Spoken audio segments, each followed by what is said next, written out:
ये पारस का वो पत्थर है जो लोहे को छूकर सोना बना देता है।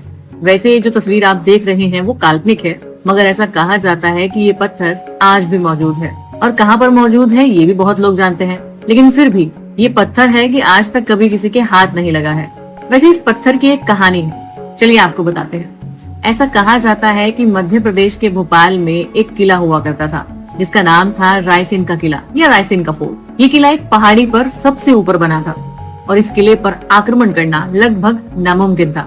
और इस किले पर शासन था राजा पूरनमल का, और उन्हीं राजा के पास ये पारस का पत्थर हुआ करता था। और इसी वजह से इस पत्थर पर और इस किले पर दुनिया भर के लोगों की नजरें टिकी थी।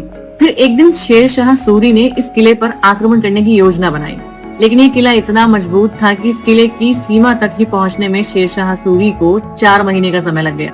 मगर आखिरकार जब 4 महीनों की लगातार लड़ाई के बाद जब शेर शाह इस किले पर कब्जा करने ही वाला था, तो यहाँ के राजा ने 2 ऐसे काम किए जो इतिहास में आज तक कभी किसी ने नहीं किए हैं। सबसे पहले राजा ने अपनी रानी को अपने पास बुलाया और अपने ही हाथों से, अपनी ही तलवार से अपनी रानी की हत्या कर दी।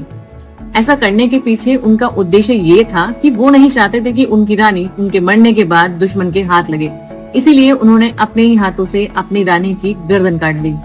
इसके बाद उन्होंने इस पारस के पत्थर को किले में ही बने एक कुएं में फेंक दिया ताकि ये पत्थर भी किसी के हाथ ना लगे। इसके बाद जब शेर शाह ने इस किले पर पूरी तरह अपना कब्जा कर लिया तो उसे ये पत्थर यहाँ पर मिला ही नहीं, उसे मिला तो सिर्फ ये किला।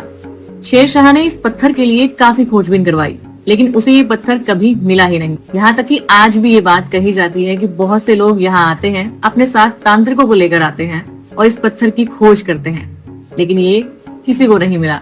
ये पत्थर इस दुनिया से इस तरह गायब हुआ कि मानो इस पत्थर को जमीन ने निगल लिया हो। अब सोचिए जरा कि हमारे देश में कितनी कीमती कीमती चीजें रही हैं। कुछ तो समय के साथ विलुप्त हो गई या कुछ आज भी रहस्य बनी हुई हैं और कुछ दूसरे देश के लोग अपने साथ यहाँ से लूट कर ले गए।